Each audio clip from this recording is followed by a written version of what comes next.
Hello, do you like cricket? Yes, so do I. నాకు కూడా జనరల్‌గా నాకు కూడా అని చెప్పడానికి మీ టూ అన్న ఫ్రేజ్‌ని యూజ్ చేస్తుంటారు. కానీ అంతకంటే బెటర్‌గా ఫార్మల్‌గా చెప్పాలంటే మనం సో డు ఐ అనొచ్చు.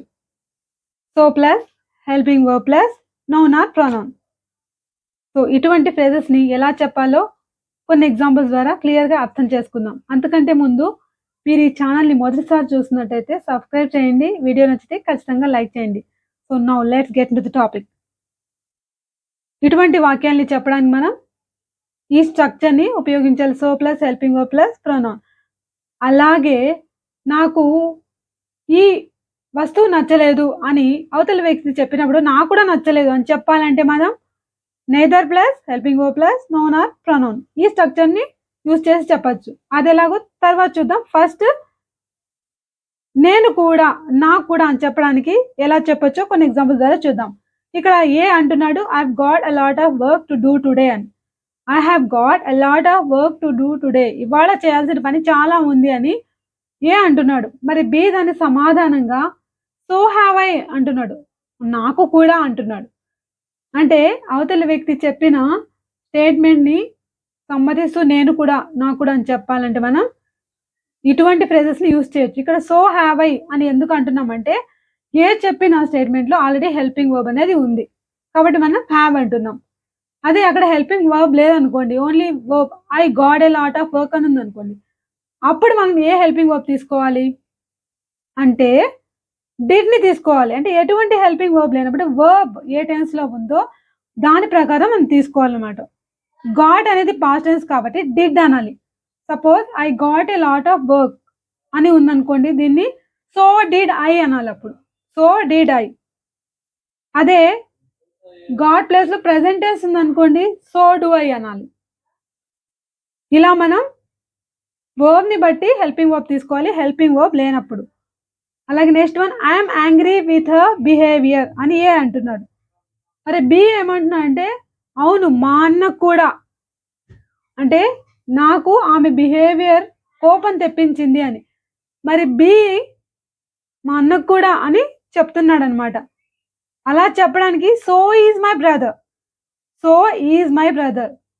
అలా కాకుండా నాకు కూడా అని చెప్పాలంటే సో యామ్ ఐ అనాలి. మై బ్రదర్ అన్నప్పుడు ఈజ్ అనాలి. కానీ నువ్వు కూడా అని చెప్పాలంటే సో ఆర్ యూ అనాలి. ఇక్కడ మా బ్రదర్ కూడా అని చెప్పడానికి సో ఈజ్ మై బ్రదర్ అంటున్నాం. అలాగే my mom prepared Chinese today అని ఏ అంటున్నాడు. బి మా అమ్మ కూడా చేసింది. అదే చేసింది అని చెప్పడానికి సో డిడ్ మై మామ్. ఎందుకంటే ప్రిపేర్డ్ అని ఉంది కాబట్టి మనం డిడ్‌ని తీసుకోవాలి. So did my mom. అలా కాకుండా my mom prepares Chinese every day అని ఉందనుకోండి. అప్పుడు ఏ హెల్పింగ్ వర్బ్ తీసుకోవాలి. సో డస్ మై మామ్ అనాలి. ప్రిపేర్డ్ అనేది పాస్ట్ టెన్స్ కాబట్టి సో డిడ్ మై మామ్ అనాలి. నెక్స్ట్ ఇది వేరే సెంటెన్స్ అనమాట. ఇది టోటలీ డిఫరెంట్. ఏ అంటున్నాడు హి లుక్స్ లైక్ చిరంజీవి అని. బి ఏమంటున్నాడు అంటే సో హి డస్ అంటున్నాడు. సో డస్ హి అనట్లేదు. సో హి డస్ అంటే ఖచ్చితంగా అలానే ఉన్నాడు. అంటే సర్టన్లీ అని చెప్పడానికి డస్ అంటున్నాం. అంటే డూ డస్‌ని మనం కొన్ని సందర్భాల్లో ఖచ్చితంగా అని చెప్పడానికి యూజ్ చేస్తామని ఇదివరకే చెప్పుకొని ఉన్నాం కదా. ఇక్కడ కూడా అవును ఖచ్చితంగా నువ్వు చెప్పింది ఖచ్చితంగా అలానే ఉన్నాడు అని చెప్పడానికి సో హి డస్ అంటున్నాం. సో ఇది వేరే టైప్ ఆఫ్ రెస్పాన్స్ అన్నమాట. సో ఇప్పుడు neither plus helping verb plus noun are pronoun ఈ స్ట్రక్చర్‌ని చూద్దాం. అంటే నాకు కూడా నచ్చలేదు, నేను కూడా చేయలేను అని నెగెటివ్‌గా మనం అగ్రీ చేసే సందర్భంలో ఎలా చెప్పొచ్చో చూద్దాం. ఎగ్జాంపుల్‌కి I can't drive a car అని ఏ అంటున్నాడు. మరి బి నేను కూడా డ్రైవ్ చేయలేను అని చెప్పాలనుకుంటే నెయిదర్ క్యాన్ ఐ అనాలి. నెయిదర్ కాంట్ ఐ అనకూడదు మళ్ళీ. నెయిదర్ క్యాన్ ఐ అని ఎందుకు అనాలంటే నెయిదర్ అంటే నెగెటివ్ మీనింగ్ కాదు అని అర్థం. కాబట్టి మళ్ళీ కాంట్ అనకూడదు. నెయిదర్ క్యాన్ ఐ అనాలనమాట. అంటే నేను కూడా డ్రైవ్ చేయలేను అని.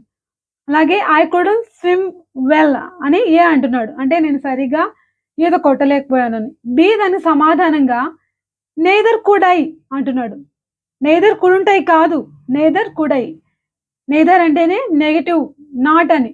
సో మళ్ళీ మనం కుడ్ తర్వాత నాట్‌ని చేర్చకూడదు. నెయిదర్ కుడ్ ఐ నేను కూడా స్విమ్ చేయలేకపోయాను అని అర్థం. ఏ అంటున్నాడు ఐ డోంట్ లైక్ యాపిల్స్ అని. నాకు యాపిల్స్ నచ్చవు అని. బి నాకు కూడా నచ్చవు అని చెప్పడానికి నెయిదర్ డు ఐ అంటున్నాడు.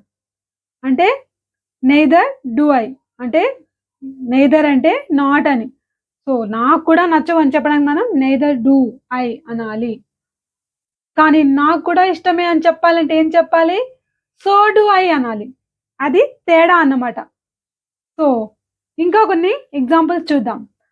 యూ ఆర్ బ్యూటిఫుల్ అని ఎవరైనా మనతో అన్నారనుకోండి, మనం చెప్పాలనుకుంటున్నాం నువ్వు కూడా అని. అటువంటప్పుడు ఎలా చెప్పాలి? సో ఆర్ యూ అనాలి. సో ఆర్ యూ నువ్వు కూడా అని అర్థం. అలా కాకుండా నువ్వేం బాగోలేవు అన్నప్పుడు నువ్వు కూడా ఏం బాగోలేవు అని చెప్పాలంటే suppose you are not beautiful అని తిట్టారనుకోండి, నువ్వు కూడా ఏం బాగోలేవులే అని చెప్పాలంటే ఏం చెప్పొచ్చు? నెయిదర్ ఆర్ యూ నువ్వు కూడా ఏం బాగోలేవులే అని చెప్పొచ్చనమాట. సో ఇలా మనం so do I, so can I, so could I అలాగే నెయిదర్ డు ఐ ఈ స్ట్రక్చర్‌ని ఇలా రకరకాలుగా సందర్భాన్ని బట్టి యూజ్ చేసి మన కమ్యూనికేషన్‌ని కొంచెం బెటర్ చేసుకోవచ్చు. ఇప్పుడు మీకోసం ఒక చిన్న question. I slept for 2 hours. I slept for 2 hours అని ఏ అంటున్నాడు. మరి బి దాని సమాధానంగా నేను కూడా నిద్రపోయాను అని చెప్పాలనుకుంటే ఎలా చెప్పాలో మీరే కామెంట్ బాక్స్‌లో తెలియచేయండి. మనం ఆల్రెడీ చెప్పుకున్నాం. నేను కూడా అని చెప్పాలంటే so plus helping verb plus noun are pronoun అని.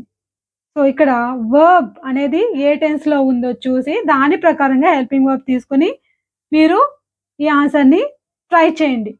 నెక్స్ట్ క్వెషన్ ఏంటంటే I am not going to school today అని ఏ అంటున్నాడు. I am not going to school today అని. మరి బి నేను కూడా వెళ్ళట్లేదురా అంటున్నాడు.